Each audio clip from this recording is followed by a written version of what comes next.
This is EK tutorial. So EK ట్యుటోరియల్లో మనం next Java buzzwords very important. So ఇలాంటి important questions easy ఎక్స్ప్లెనేషన్తో కావాలి అంటే సబ్స్క్రైబ్ చేయండి. Not only Java, I'm going to provide all subjects in the BTech and degree. So please subscribe the channel and encourage me to post all the subjects. Okay, thank you.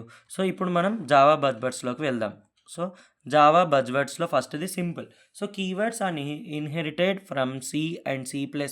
So it is simple to understand. So మన కీవర్డ్స్ తెలుసుగా, print, scan. So ఇలాంటి కీవర్డ్స్ అన్నీ కూడా C++లలో మీరు చూసుంటారు.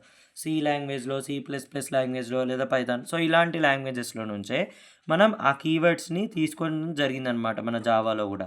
So అలాంటి దీనివల్ల ఏమవుతుంది, ఆల్రెడీ మనకు అవి తెలుసు కాబట్టి సో మనకి ఈజీగా జావా అనేది ఈజీగా అర్థమైపోతుంది. ఏ ప్రోగ్రామ్ రాసినా కానీ ఈజీగా రాయగలుగుతాము.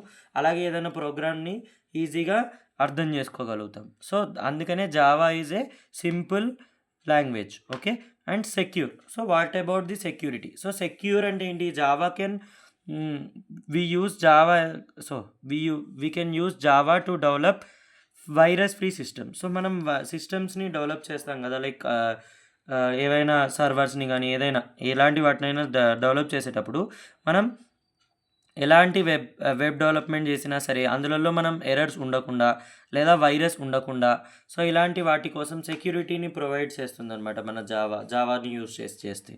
Next portable. So what is portable? Portable means Java facilitates to carry the Java byte code to any platform. So మీకు పోర్టబుల్ గుర్తుండాలంటే ఈజీగా చెప్తాను. మీకు laptop is a portable device. ఎందుకు అంటే అది ఎక్కడికైనా క్యారీ చేయగలుగుతాం. So same like that meaning అది. సో జావా అనేది ఏం ఫెసిలిటీ ప్రొవైడ్ చేస్తుంది అంటే మనం జావాలో రాసిన బైట్ కోడ్ ఏదైతే ఉంటుందో మన ప్రోగ్రామ్, సో దాన్ని ఏ ప్లాట్ఫామ్ మీదకైనా దాన్ని ట్రాన్స్ఫర్ చేసుకోవచ్చు. సో అది మనకి జావా బైట్ కోడ్ అనేది ఈజీగా ఎక్కడికైనా ట్రాన్స్ఫర్ చేసుకోవచ్చు ఏ ప్లాట్ఫామ్ మీదకైనా. కాబట్టి Java is a portable language. And next object oriented. So very important future అనమాట. What is object oriented? Basic reasons for Java is object oriented language are abstraction, encapsulation, inheritance and polymorphism. So we know that we have a object in a class. So మన జావాలో కూడా ఒక class ఉంటుంది. ఆ క్లాస్లో ఒక object అనేది define చేసి ఉంటుంది.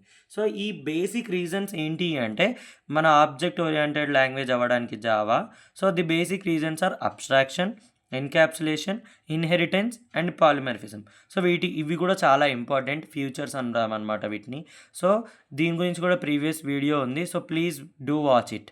Okay, next robust. So robust means error free. So errors లేకుండా ఏదైనా ప్రోగ్రామ్ని మనం ఏదైనా సిస్టమ్ని డెవలప్ చేయాలి అంటే మనం యూజ్ చేసేది అక్కడ ఏంటి అంటే జావా.